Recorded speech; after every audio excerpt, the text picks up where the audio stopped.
Hey guys, this is Itchy and today I'm bringing you, Hey guys, this was Itchy and painting Yugioh, so much stories.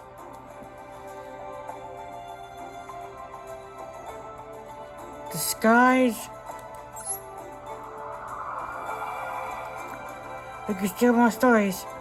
The sky, Striker's burden.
Kira, who is our main protagonist. She greets him, but the boy is confused since he doesn't know who she is. She then goes on to say, "How can't you remember the girl who saved your own life?" But he replies saying he can't remember ever being in danger that bad, for someone to need to save his life. How it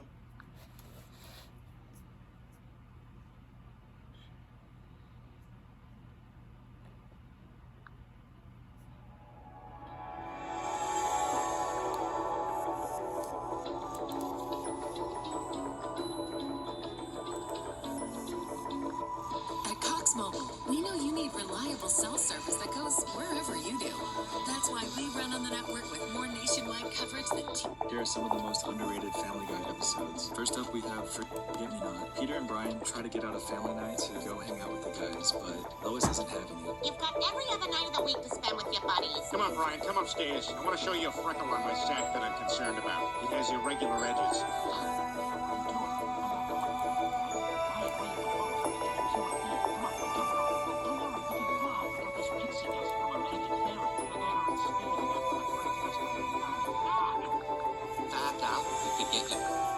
You're one of his buddies? Because I don't try to tell him what he can and can't do. You're just two people who live in the same house. If you didn't, you'd never hang out with each other in a million years. You're his property. Damn, there's no way Peter actually feels that way. And Lois is on some shit too for saying that. The guys all go out again, but freak out when they see some weird-ass lights on the road. They wake up with no memory, and everyone is gone. What the hell happened? Where is everybody? I think we're the only people on Earth. I'm going to open up this bag and check some monuments. People don't show up, then we're it.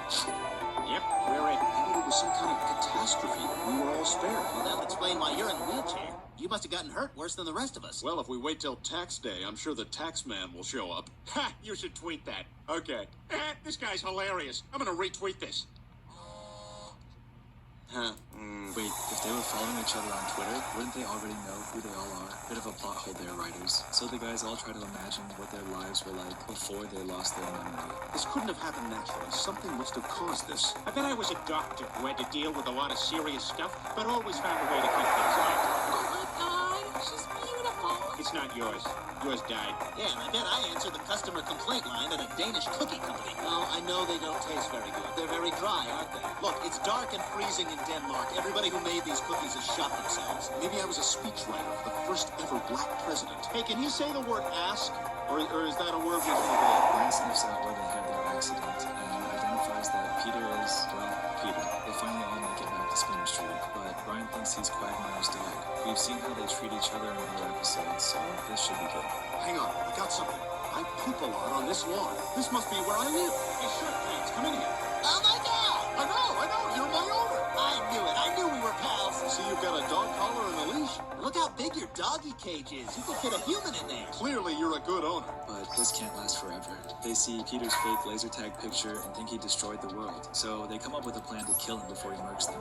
Guys, really, what are we gonna do? We gotta find a way to kill him before he kills us. How about we just get the hell out of here? If we're gonna kill him, we gotta find some guns. Let's go. Somebody's gotta go over there and keep an eye on him. Make sure he doesn't go. Why me? Because I'm your owner and I said so. Even when they don't have any memories, Quagmire still can't fucking stand Brian. Brian gets to know Peter, and he thinks he's harmless, but Joe and Quagmire won't listen. I thought this episode was supposed to be funny, but it ends pretty sad.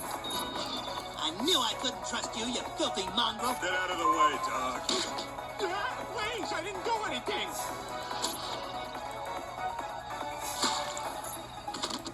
No, you bastards! Psych! It was all a simulation. Stewie set everything up to prove that Brian and Peter could never be friends, but he was wrong. Stewie also set up Lois, Bonnie, and Meg in the same simulation, but it went way worse. Hey, what's going on over there? Oh, I wanted to see how 3 women would react in the same situation. They've only been in there for 3 minutes. Next up is Mr. and Mrs. Stewie, a Stewie-focused episode. Brian takes Stewie to the park, and Stewie ends up meeting another British-sounding kid named Penelope. They hit it off, and things only escalate from there.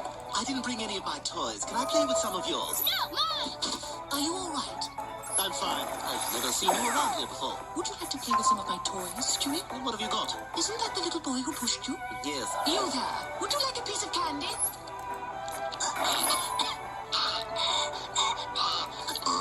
Don't push. Jesus, dude. Not even 5 minutes into the episode, and some kid is already dead. This will only get worse as the episode goes on.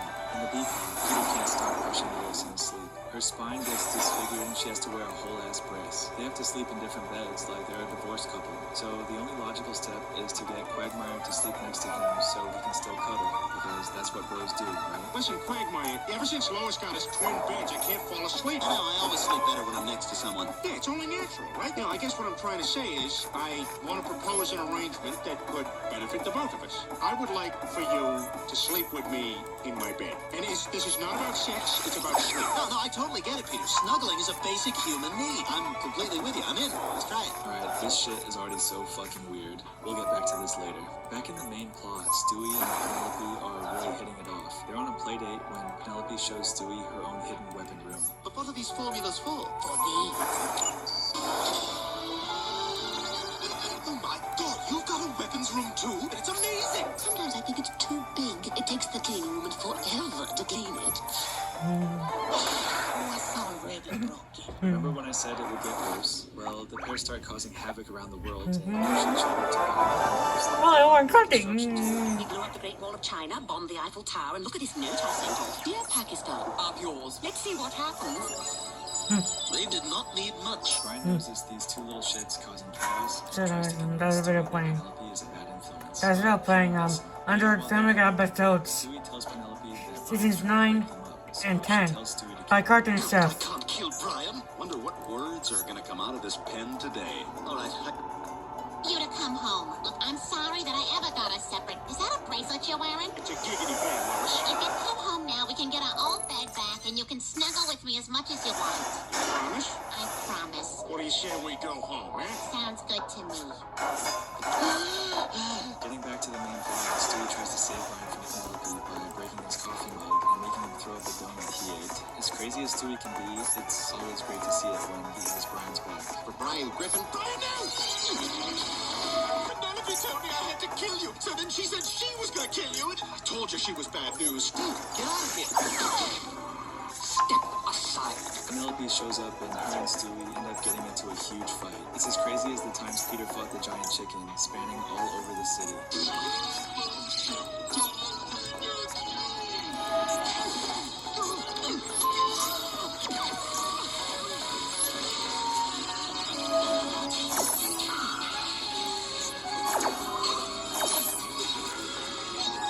Stay away from my dog.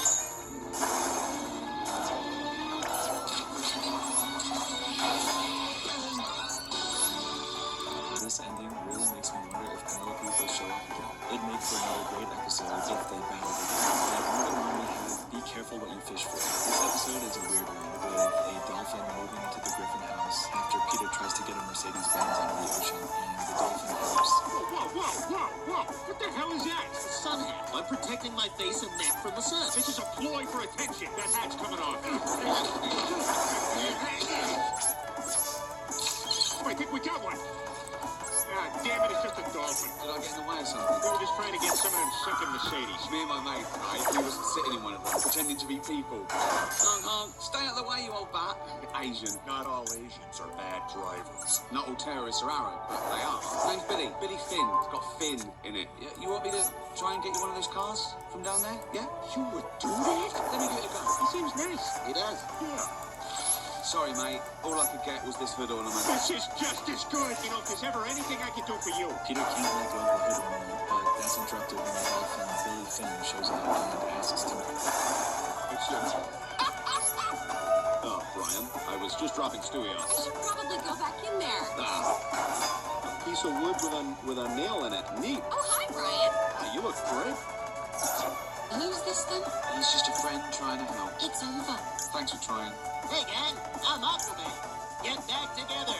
What is going on? Really had nothing to do with it. He misses you very much. Just give him another chance. Do it for fish, Jesus. I promise I'll do better. There might be a million fish in the sea, but there's only one you. Oh, look at that. Joe floating down slowly in the background is so fucking funny. It's such a stupid joke, but it works so well. Joanne takes Billy back, and everything goes back to normal. Back in season 3, Family Guy did an episode called Viewer Mail, where viewers sent in ideas that turned into full-blown segments. Think of it like a Treehouse of Horror episode from The Simpsons, but without all the horror. The first skit starts with Chap of the Manor, apparently the British TV show that Family Guy is based off of. Lee writes, Dear Family Guy, was your show based on anything? Actually, Family Guy, much like The Office, is based on a British series called Chap of the Manor. All right, kids, enough telling. I hope everyone's finished with some boiled lamb shank. I'm meeting me mates down at the park. But never, you spend all your time down at the Fox and Pig and Dog and Wolf and Cat and Fiddle and Whistle and Cop. We're meeting at the Dog and Cat. And ends up fucking... You're up. Peter tells his family about his new superpower, and he ends up turning Meg and Chris into Robin Williams too. This shit isn't gonna end well.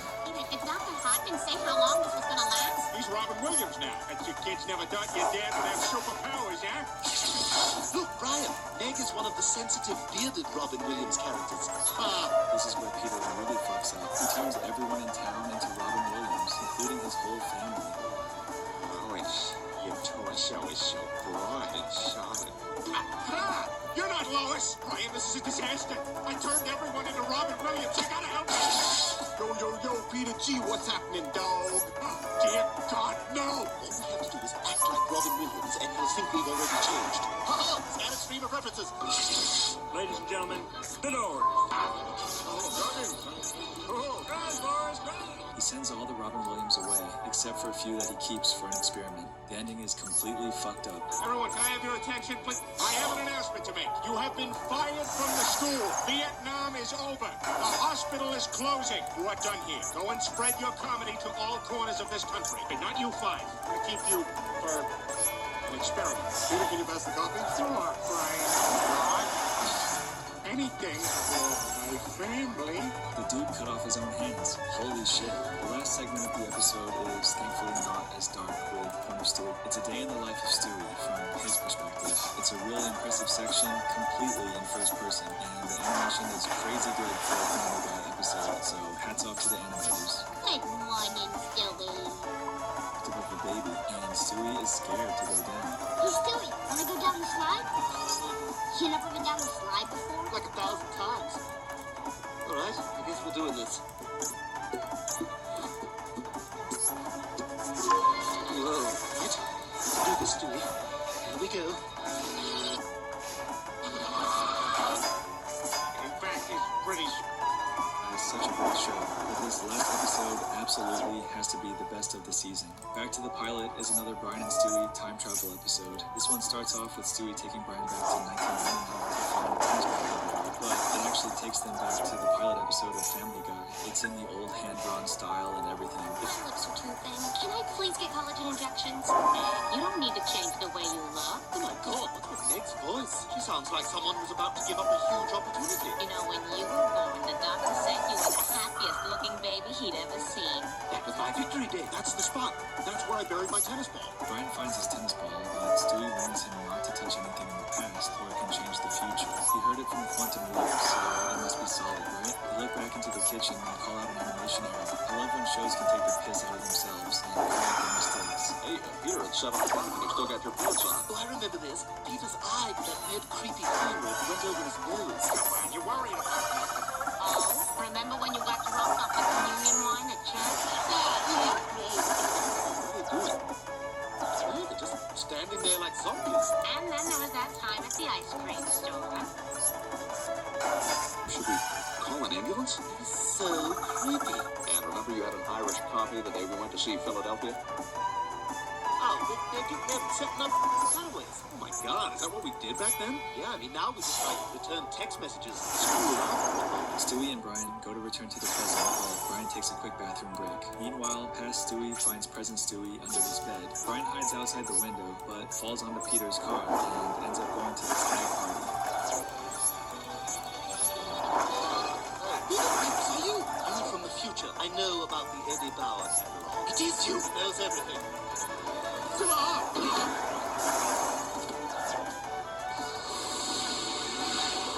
How's the party? Hey, who wants to drink the beer? Right here. Take a last look, because we're out of here. TV's not even plugged in. They try to return to the past, but wind up in other episodes from earlier seasons, seeing everything in a different perspective. Their mistake.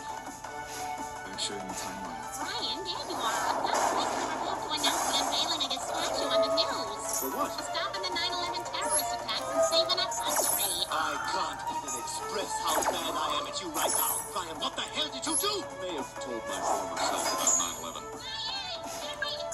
Our top story, Core prepares to unveil a new statue commemorating perhaps its greatest hero ever. Here, make sure you get all this. Time to terrorize the terrorists. Mohammed oughta stayed home. Houston, we have a solution. Wow, what a hero. Oh, Brian, we're so proud of you. Brian thinks things will still be fine in 5 years, so him and Stewie jump forward in time to find that the country is in ruins. The dude's so smug about boosting his own ego that he destroys him up. Hey, Lois, I found some double-sided tape. I think I can do about 7 minutes worth of funny stuff with it. You know, I just want to say how nice it is to be back here with y'all on Spoon Street. Guess things didn't work out in Virginia. Yeah, maybe things seem a little off, but other than that, the world seems okay. Brian, you might want to look outside. This Joe gets to be a cyborg. Freeze, drive-byer! You are out past curfew and therefore in violation of local ordinance.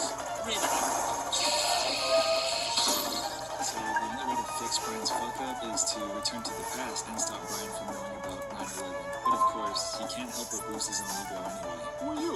We're you from the future. Too screwed up. Take a wild guess. Whatever you do, you cannot tell your former self, that Brian, about 9/11. If you do, America as you know it will cease to exist. All right, can we go now?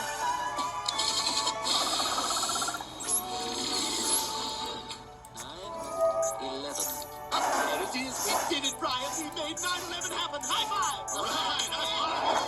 There's the writer of the Harry Potter series. Must be weird hanging out with us muggles, huh, Brian? Oh, my God. All right, you obviously have no self-control, so we've got to go back and do this again. And from here, things only get fucking confusing. They go back in time again, but are stopped by further and further future selves. Just watch. Who the devil are you? We're from the future. So are we. We're from the further future. We came to stop you. What they did actually turns out to be damage-free. It's what you're about to do that causes utter bedlam. Wait, stop. We're from the further future. No, hold on. Freeze. No. Wait. Oh, my God. What's that? I don't know what happened. This is life. All right, this is... I can't follow what's going on anymore, and I'm assuming the rest of you can't either. After a clusterfuck of yelling over each other, the original Stewie tells everyone to go back to their own timeline and says him and Brian jump back one more time. Isn't this where we just were? Just to make sure there are absolutely no loose ends, I sent us back in time to the moment just before you and I originally arrived. Get the back in your time machine. Get back to the present and stay there. Just calm down. I was successful in restoring the past just now. You and I will never have existed. God, my leg is killing me. What? time travel is risky. Thankfully, the alternate versions of us were there to prevent us from doing whatever it is we apparently did. At least our present universe hasn't been affected. I'm gonna need the couch. The gang and I are gonna watch the game. So, as fucked up as it is, the episode ends with the Brian and Stewie that we started with no longer existing. The Griffins are watching TV, and Tom Tucker casually drops the bomb. Diane can't be with us today. Where is Diane, Ollie? She's there. In local news, there was a hit and run by a drunk driver today at Quahog Park. I was just there. Lois finds out Rush Limbaugh is doing a book signing in Quahog, and Brian loses it. Rush Limbaugh will be signing books at the Quahog Mall. Why's Limbaugh coming here? This guy single-handedly set political discourse back 100 years. I'm gonna go down there and give that bastard Limbaugh a piece of my mind. I hate everything about that man. I'm gonna go tear him a new one. I gotta respect the man for standing in business. Meanwhile, Stewie's off in his own world, hunting for hardcover books of tasteful nudes. Now here's where it gets good. Who should I make this out to? My name is Brian Griffin. You suck. And you're terrible. And you've been divorced several times. May I ask you a question? Have you ever read anything I've written? No, I haven't, but I've read things other people have written about the things you've written, and I do not approve. Judge for yourself. The man cooks Brian with that one, but it gets worse. On his way home, Brian gets jumped by a gang. Oh no, let's beat him up.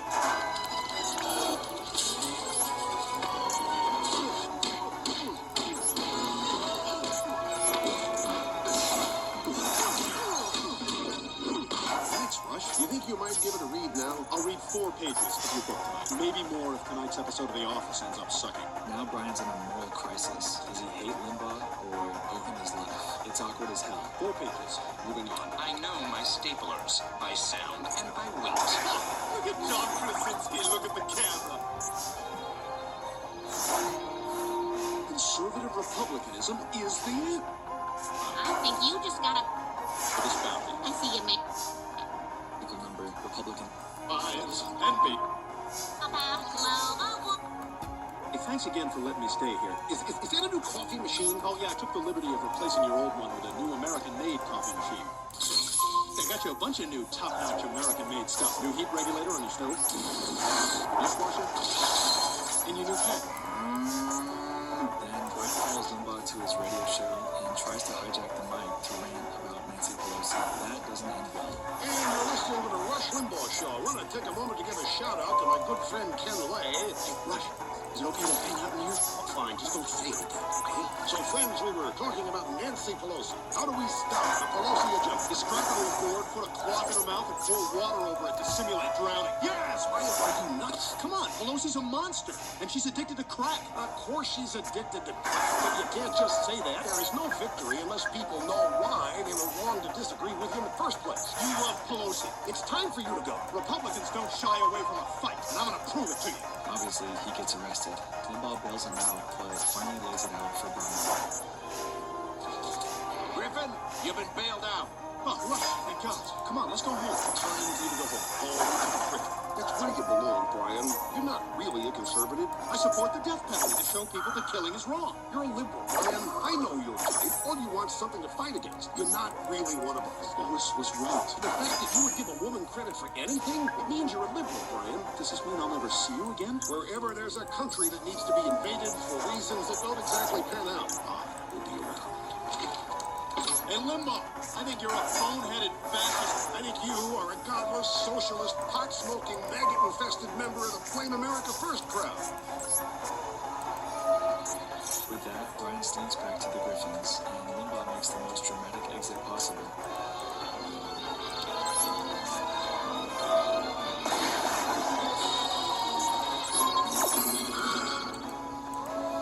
Yo, that's gonna do it for today's video, but breaking news. I've started another channel that is going to be all American Dad content, so if you want more of that, go subscribe. I also plan on covering other shows like South Park, The Cleveland Show, and SpongeBob over there as well. Anyways, I'll see you guys in a few days with more videos. For now, I'm going to go play some Call of Duty Zombies.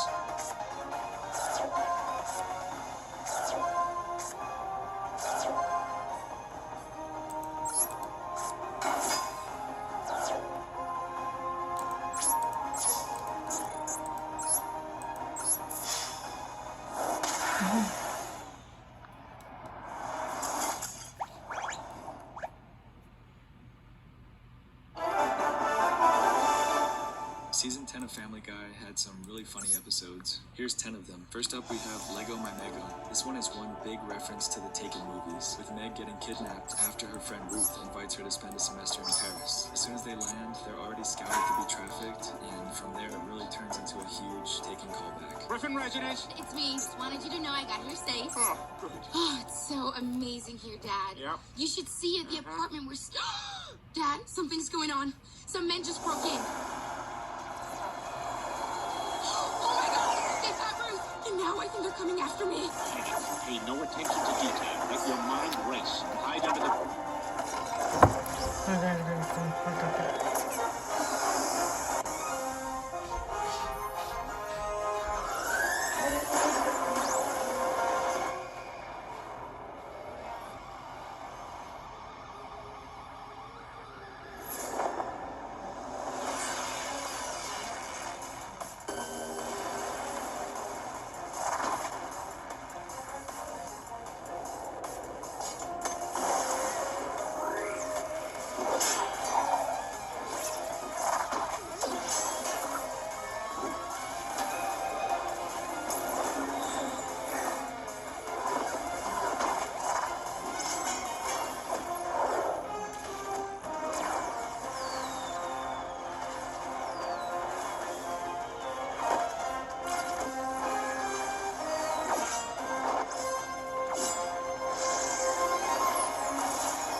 It's into the anniversary go.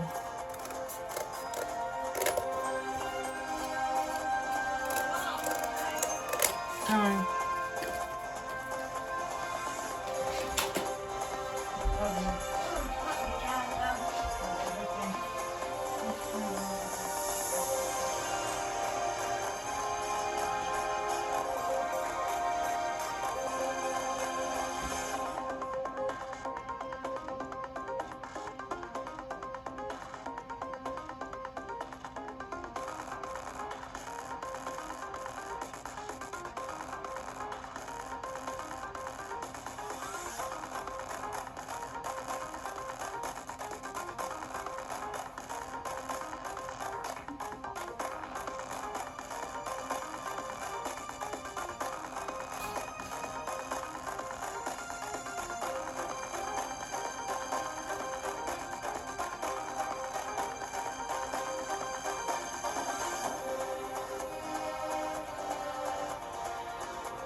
Okay, okay, okay, okay.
How cute.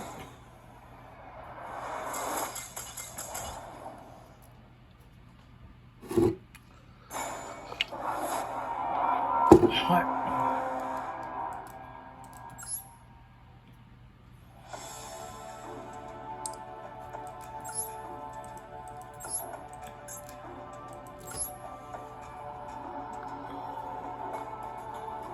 Bed, but leave 2 of your feet sticking out.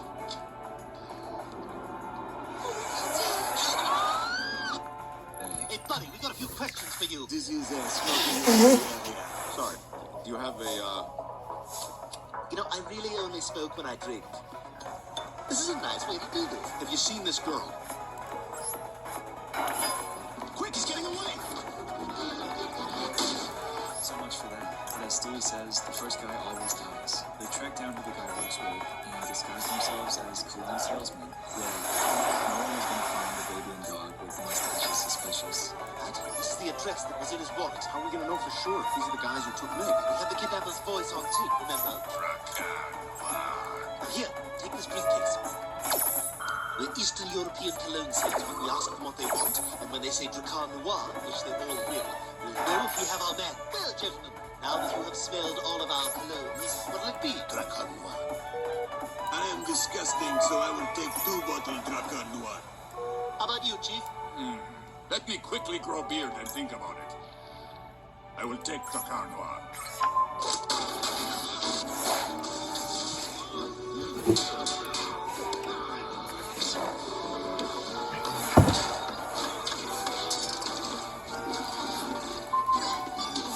Where is this girl? Keep girls upstairs. Meg? Meg! Oh, we're here to help somebody else, sweetheart. Hi, look! Oh my god! Meg! What the hell? Where'd you get that hat? What did she look like? Great personality. That's her. Meg is about to be auctioned off later that night, so Brian and Stewie infiltrate the auction house with Stewie dressed up as some girl from Atlanta. Stewie ends up selling it a little too well, and it ends up completely backfiring. Let's do this! Ah, that's right. 50,000? 75,000. 500,000. Sold to the man who doesn't quite get auctions. How do you be paid? Wait,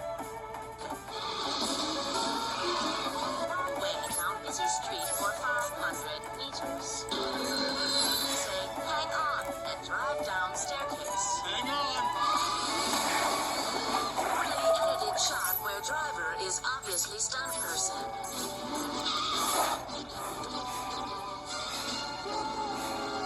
All right, they're probably holding her below deck. You take the right side, I'll take the left. Name a better pair than GPS and taking you the most insane direction they can. So they make it onto the boat, and Stewie gives Brian a gun. He's never killed anyone, but that doesn't stop him from going to town like a kid playing Call of Duty. You're gonna need this. I never killed anybody before. The Arabs, people will still be rooting for you. Very good at this.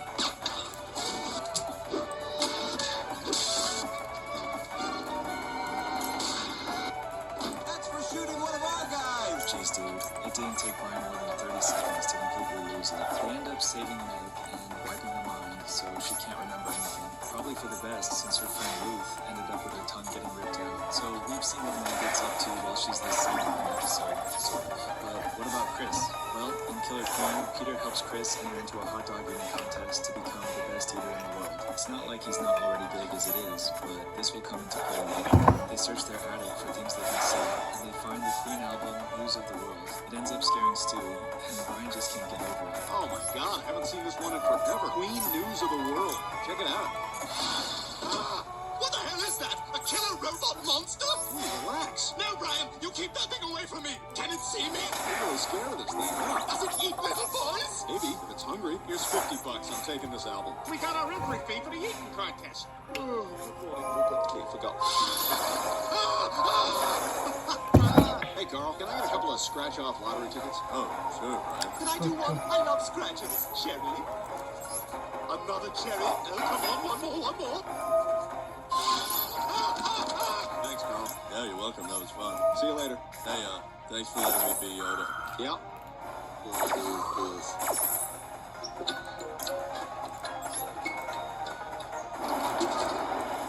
Oh,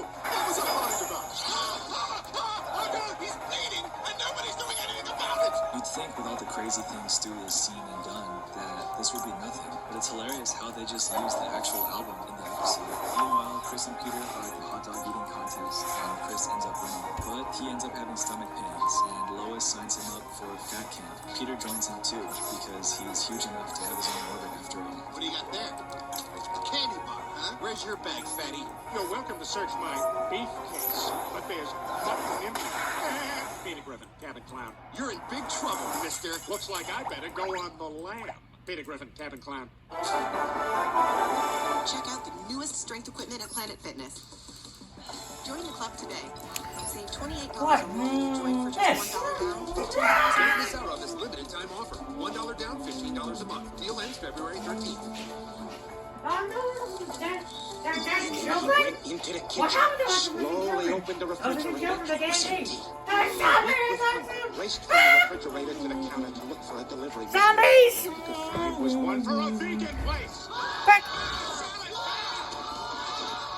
One time I was on a city bus and the guy next to me was eating a bucket of fried chicken. Even though I didn't know the guy, I just dug in and started stuffing that chicken into my mouth. It was so delicious, but it wasn't fried chicken. It was a baby! This episode could have gone in any direction, but instead, Peter just admitted he ate a baby. Also, Barry makes a small cameo in this episode from American Dad. While out on a hike, Peter and Chris find the body of another camper. Peter thinks it's his brother-in-law, Patrick Pewterschmidt, since he strangled fat guys back in season 4. Hello? Lois?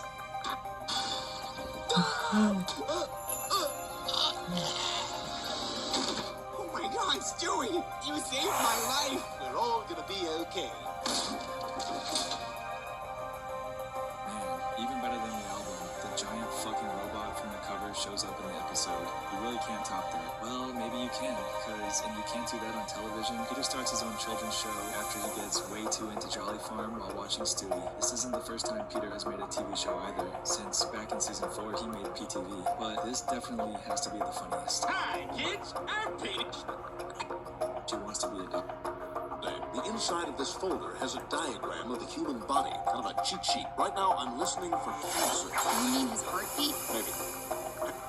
So Peter introduces her into his show as Saggy Maggie, a hand puppet that nags him to help out with the house. Real classy. Look, it says New York. People will think I'm from there. Oh my God. Look, it's Saggy Maggie. You stink, Saggy Maggie. My goodness, that's a very rude thing to say to someone.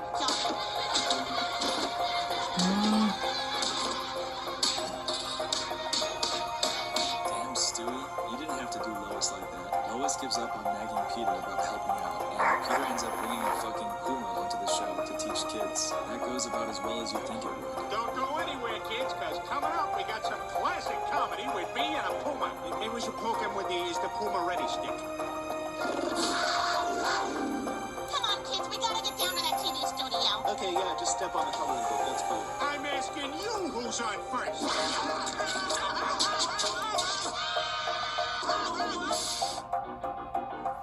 Kentucky is a state. Kentucky is a state. Someone call 911! It looks like his jugular is severed. I learned this at the... Hold it. What's going on here? I'm pregnant. The what? We're in the middle of a thing here. You didn't return any of my texts. Peter, what's going on? This girl is obviously not well. She should probably be escorted out of the building. I love when shows change up their opening. Great start. Okay. Well, folks, those are our winning numbers. All right, kids? Top of the pile was a winner somehow. That's some crazy luck. So Nope.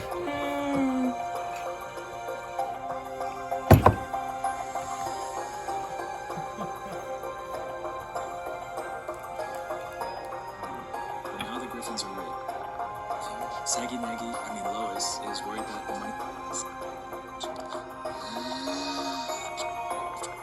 would you rather in Allowed to kill other hobos to increase my odds. Kill anyone you like. You're a hobo. This one isn't very fun. Wait a minute, where are we? I always love when these pop up in episodes. I wish there were more because they're so fucking funny every time. While playing, they get pulled over by a cop, and this dude is looking to make some arrests. I read nowhere that southern sheriffs really want to be talked down to by big shot northerners. We are in a tremendous urban rush. You threatening me? Hello, sir. I can't help noticing you got a headlight out. What do you say we just work something out? Let me see your badge. Looks like you're a civilian now. I'm gonna have to search your vehicle. Well, looky here. What do we got in this thing? We had drugs? Oh my God, why am I driving drunk when I could have been driving high? Bringing in 4 perpetrators under suspicion of drug possession. 1 African American, 1 crippled, 1 skinny, 1 handsome. You guys are going away for a long time. They end up immediately going to a boot camp after 2 weeks in prison. The best part is that their jury are Simpsons characters, so no wonder they're in deep shit. They meet the warden, and he's not taking any BS from Peter.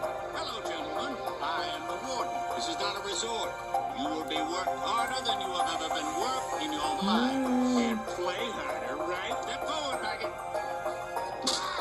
Next time, that'll be you. Oh, I'm so scared.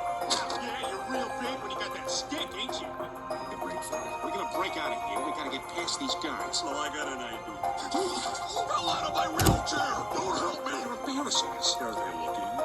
They're actually going to great lengths to avoid us. Well, that's 15 minutes of avoiding Dove. Don't look. If you make eye contact, you'll have to help. Hey, they're getting away! Release the dogs!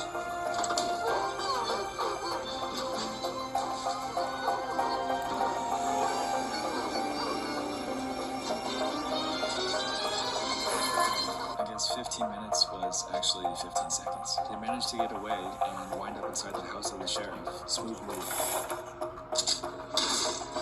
What the fuck was Peter thinking? They're shooting! Guess it doesn't matter, so long as they're drunk. I got an idea for something that's gonna be so funny. Okay, Bonnie, go get it. It's in the closet. Ryan, come out here. What are you reading? Well, I was just finishing Jonathan Friends Inspector. Hey,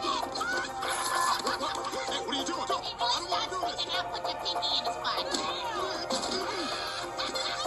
All right, I guess this is the night bitches die. This is one of Stewie's only lines in the episode, and it's so fucking good. The guys finally make it back to town, but the cops were waiting for them. Joe breaks out his police authority finally and sends them back south. The episode ends with a great send-off. What an experience. The important thing is you're home safe. And you know, I guess I learned something from all this. You know what? We've done this a billion times, so you know what? I'm just gonna do the cadences.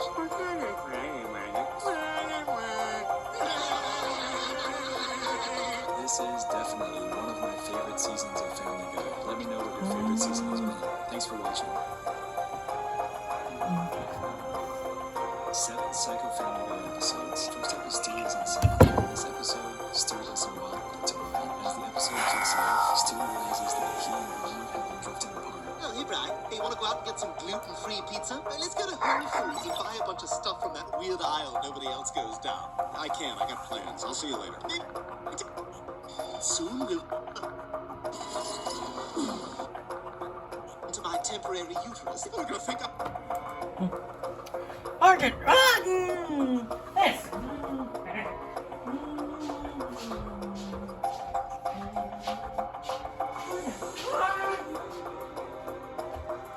Oh my god, please. Hey, buddy, I fucking killed us!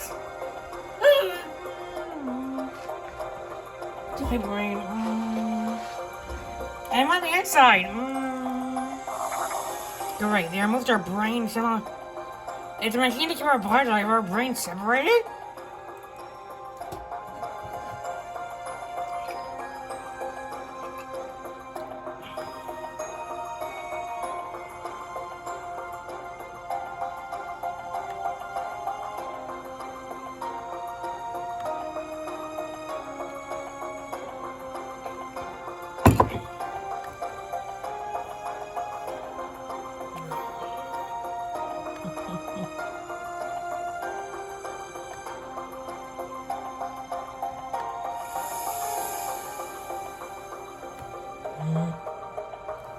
Welcome to Limbo, Skynet.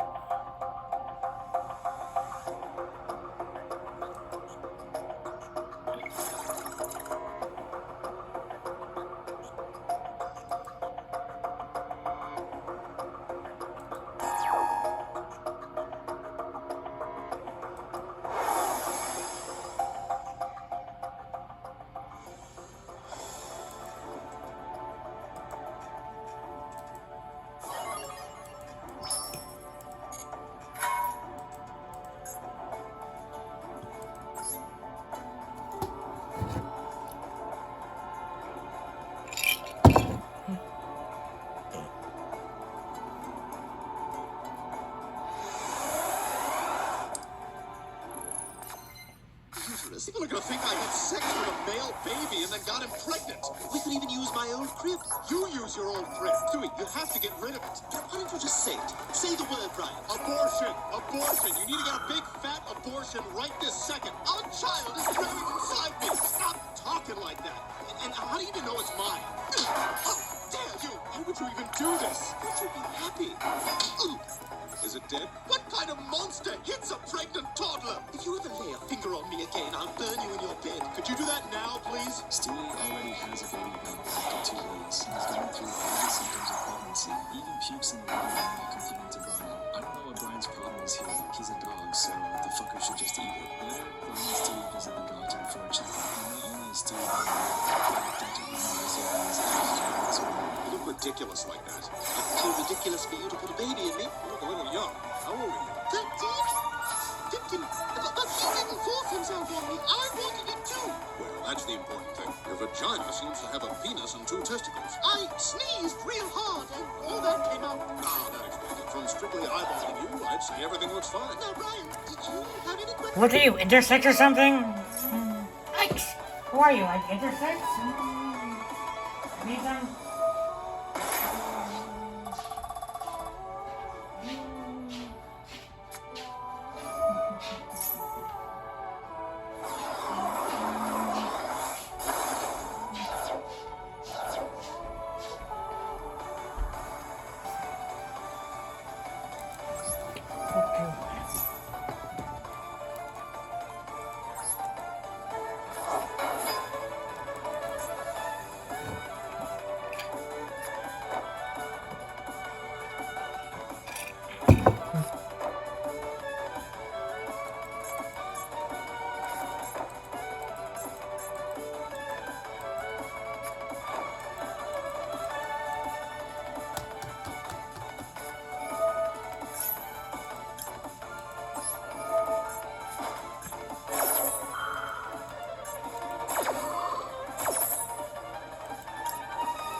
Fuck you.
Fuck you.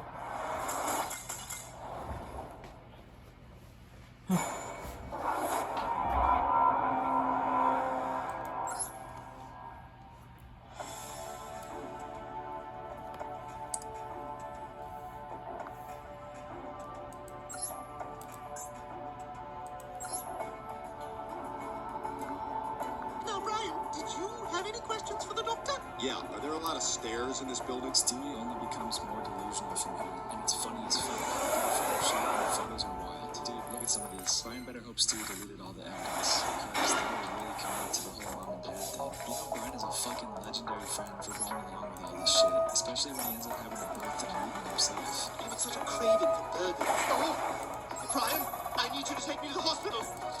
My water just broke. You're gonna have to drive a little faster. I'm going to need you to deliver the baby. Can you wait a second while I put a towel down? I don't want anything to get on the seats. Oh, God. Oh, God, it's coming. How did Murphy Brown make this look so easy? Careful, don't get anything on the seats. God, I think another one's coming. I don't see it. I think it's coming out of my mouth. Kill me. This hurts too much. Holy, what is happening? God, they're crawling all over me. How many are there now? 4, 5, 6, 7? Muzzle time. Look at how cute these little fuckers are. Brian even takes a liking to them and starts to get into the idea of being a father. However, they quickly realize this shit is not easy. Stewie, the person who wanted this ridiculous situation in the first place, really begins to tackle it by the end of the episode. Stewie, this is awful. I don't know why anyone would want to be a parent. I can't take this anymore, Stewie. I'm sorry, I gotta get out of here. I just gotta get away for a couple of years. Don't leave me alone with these things. The whole point of this was for us to spend more time together. I thought if we had a baby, it would bring us closer together. What? I was only distant because you've been so moody lately. I always want to hang out with you. I was only moody because you were so distant. I always want to hang out with you too. So we didn't have to do any of this. How attached to them are you? Not at all. Yeah, me either. I mean, I'm sure they'll be adopted. Oh, God. We're still keeping all the gifts from the baby shower. This is definitely one of the craziest Family Guy episodes ever.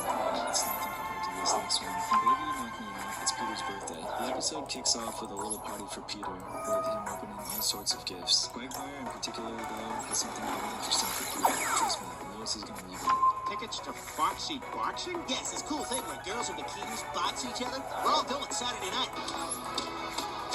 Man, look at that. Yeah, reminds me of Thanksgiving. Why does it remind you of Thanksgiving? But this is where I come for Thanksgiving. May I have your attention, please? We've reached that part of the evening when the house champion takes on all challengers. Hey, Lois, what do you think? You want to fight that lady's boobs? No, I'm not fighting anyone. Well, good thing I made this plaster mold of your hand and forearm. Hey, buddy, over here. I see a woman's hand and forearm at table 8. All right. If it'll shut you all up, I'll do it.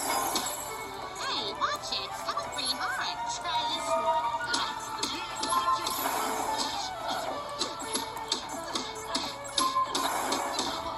Yellow is garbage.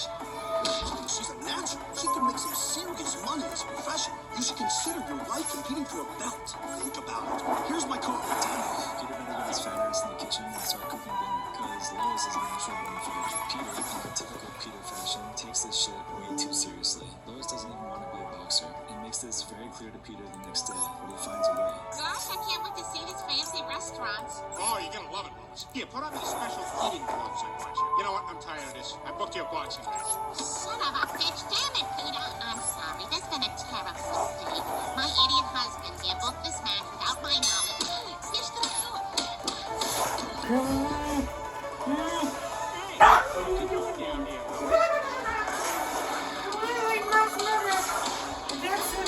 You could say it's mass murder. We have a winner! Peter, I feel great. I know the feeling. It's how I feel when I burp really loud in an underground parking structure to assert my dominance. Says the king. The next time my group bitches about going to GameStop, I just blindfold him and run him out Olive Garden. Easy peasy. It worked for Peter, so it's bound to work for me, right? Lois starts to get really invested in this boxing shit, and she even becomes a champion. After 17 wins, she tries to retire, but turns out Lois has one more opponent. Thank you so much for coming. God, that's Deirdre Jackson. For the deadliest fighter in all of women's boxing. Her fists are so dangerous, she's not allowed to be a lesbian. You're scared. If you're so great, why don't you prove it? I'm retired. Why don't you bring your pretty little self over to my apartment tonight, and I'll show you a real one. No, I'm ashamed. Get down on your hands and knees, fatty. Yeah, yes, sir. Look at me, Griffin. I'm milking me a cow. You want to fight? You got one. Now you get your hands off my man before I break him off. Is it bad that I low-key want someone to do that to me? That's not weird, right? Think of all the free men. In the end, Lois has her big fight with the legendary Action Jackson, and it does not go very well. You think you're tough? Well, let's see what you got.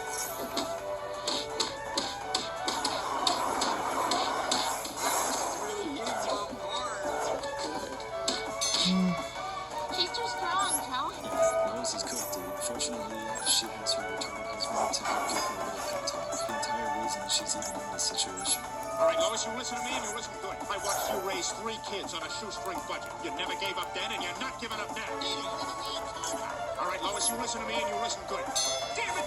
Shut up! Everybody shut up! Finish this. Go. Let me know what to end the video.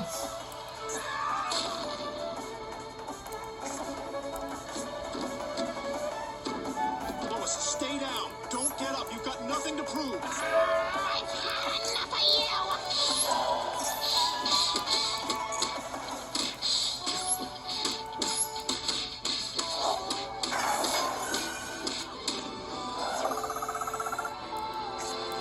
You're going down, Griffin. Not tonight, I'm not.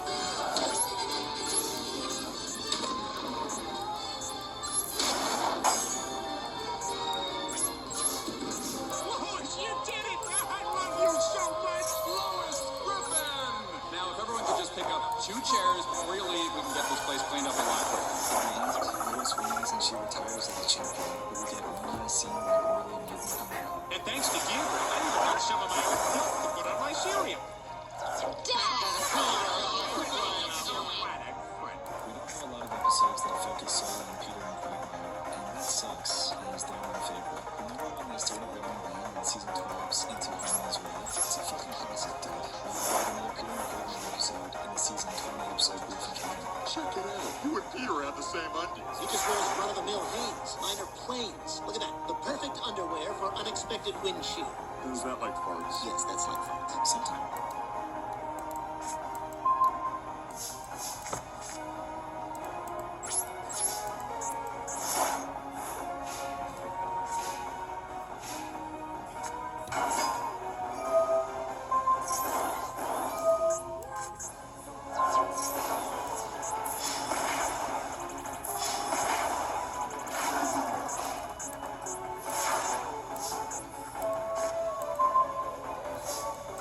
Duel 2 takes us deeper into this abandoned summer camp to answer a very important question for our main antagonist. What happened to his sister? So let's venture through this world of tragic memories to answer said question and maybe even uncover a few shadows of the past that came to life in Joyville. Harrison Vanderbilt's story is a cautionary tale of how the past can haunt even the brightest of dreams. His creation, Joyville, was meant to be a beacon of hope for children, but it became a prison for his own unresolved demons. The tragedy of Harrison Vanderbilt lies in his attempt to escape the shadows of his past, only to find them woven into the very fabric of his greatest work. Harrison Vanderbilt, a man who dreamed of a pure world for children, inadvertently resurrected the shadows of his own life. Joyville became not a sanctuary, but a mirror to his broken hopes and unhealed wounds. Perhaps this is the ultimate tragedy of dreamers. In trying to escape their inner demons, they often find only their shadows.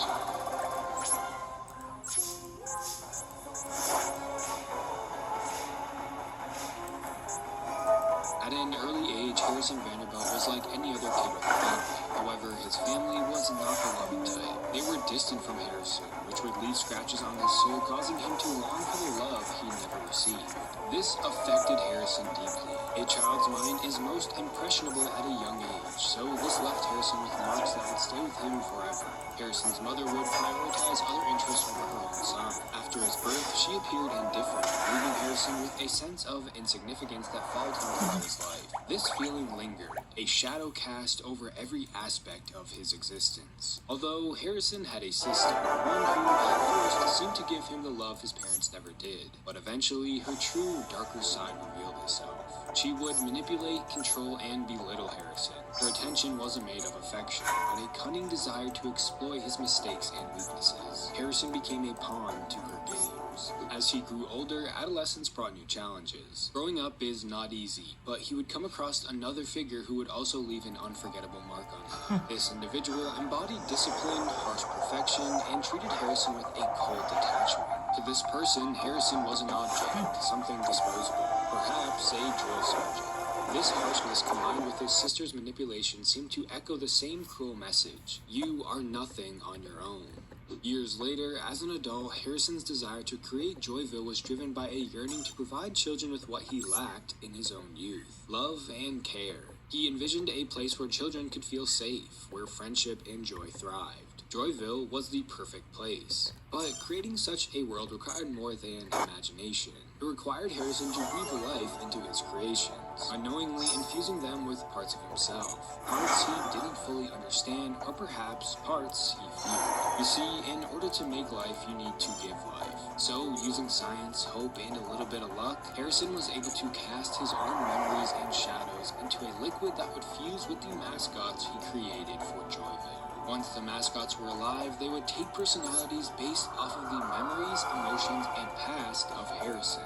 Some would have specific attributes to make them different, but their personas were already set. Initially, the mascots seemed like harmless reflections of Harrison's character, but over time, they changed. These creations couldn't remain purely kind. They carried within them fragments of Harrison's shadows, the damaged emotions, and painful memories, which of course slowly began to bleed through.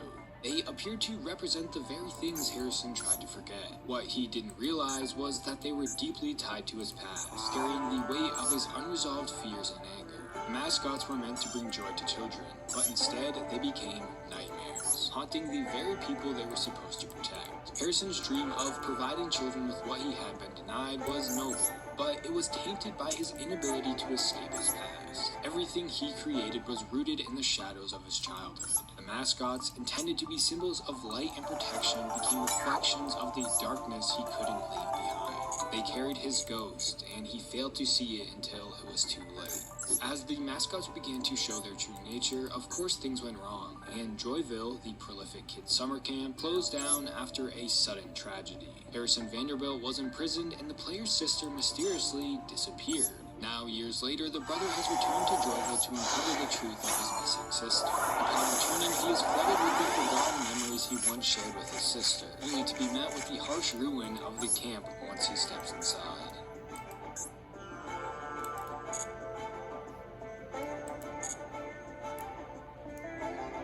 Following the events of Joyville 1, the player wakes up underneath rubble from the elevator fall, but Wooly Bully is nowhere to be found, leaving his fate unknown.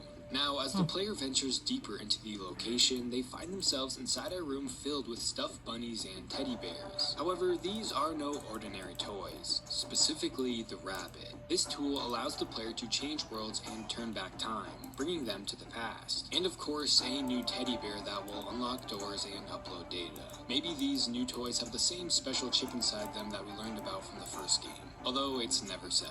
Eventually, the player charges both toys, and when doing so, the world around him changes back in time. Here we meet a friendly feline, Lumina. She sort of sneaks up behind the player, as if she was trying to scare him. This foreshadows her playful attitude. Lumina introduces herself to the player and shows off the location. First, the panic room, but it's not the best place for those who scare easily. Inside, you can test your bravery or play a prank on your friends. Next, her room. This is where Lumina spends all of her time. The last room is the most magical and fun. Joy room. Ride the slides, dive into ball pits, and become a star on the dance floor. Lumina leaves the player with, if they ever want company or just to talk, to come see her, and then she vanishes. With that, the player enters Joy room.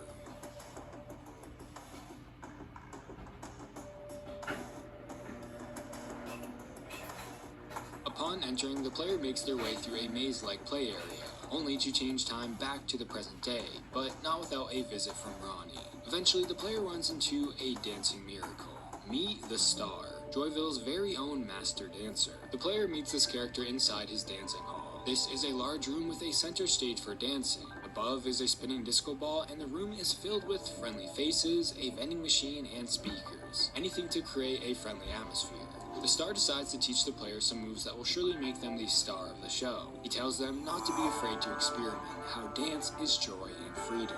After the player finishes the dance minigame, the star mentions he's out of breath, considering it's been a while since his last dance. So he tells the player to come back later so he can show them some more complex dance moves. Now, the first thing you will notice with this character is his vibrant appearance. He wears a pink and purple suit with a yellow accent color and green stripes. He also wears large gold boots with a pink star on them, and stars on the arms of his suit because he is a star. He is tall and slender with a circular head including green eyes and a big bright smile. A smile that never changes. The star is boastful, making sure you know he is the best dancer around. But he is also kind and endearing. If the player messes up the dance minigame, he reminds them to relax and encourages them not to quit. This shows the character's charming and friendly side. Remember, when the player goes back in time, the state the mascots are in is before Harrison's haunted memories start to take over. After solving a few more puzzles and traversing through a terrifying trampoline maze, the player arrives back to the star's dancing hall. Although this time during present day. It's run down and destroyed. The star begins talking to the player, and you'll notice he looks drastically different. His suit is now dark purple and pink. His teeth have changed to sharp and pointy, and he even has sharp claws for hands. His demeanor has changed as well. He tells the player that dancing is no longer about fun. It's about survival. How every move could be their last. Don't mess up or else. While the player is completing the dance minigame again, the star will actually saying he is way better at everything, that they will never shine like the star, they will never match his level. But the player is successful at dancing, and this hurts the star's ego. When the minigame is over, the star cannot believe it. He says it's impossible that they beat him, and accuses the player of cheating. Because of this, they deserve one thing: death. Filled with rage, the star begins to chase the player. Following the twists and turns, the player retreats to an air vent, but the star is still right behind them. While blinded by anger, the star follows down the vent and slides right into the fan, cutting his body in half. The star screams in agony as he takes his last breath and succumbs to the injury. The star's story ends here. The evil personality of the star was a polar opposite to his friendly counterpart. This is something we will see with every character. Instead of encouraging the player, he belittles them, hoping that they fail to prove that he is the best dancer around. The star seems to have a massive ego. He needs to be the best dancer, and if anyone challenges that, he takes them out. But where did this ego come from? Well, it comes from Harrison and his fear. Alright guys, that's the end of the video. Chase, you might have noticed writing on the Opened, wall, you're a joke to everyone. Society doesn't need you. You'll never fit in. The star embodies Harrison's fear of never being good enough. Like I talked about before, open this as a pack child, right his here. mother I'm was gonna open that indifferent pack. I'm gonna towards get like him, a meaning bunch she had of little interest gems. in her own son. And He that wasn't too. good enough for her, leading to this feeling of being inadequate. The Open star this is a pack when I get a reflection bunch of of this gems. feeling. That too. He needs to be So the best that's the end of the dancer. video, guys. Without that, he doesn't See you guys later. He is Bye. needed, just like how Harrison felt as a child. It's the end of the video, guys. Being the Bye. best This dancer is gives the that, star and this is the end of the purpose. So when video. the player threatens Bye, that guys. title, he has to get rid of the competition.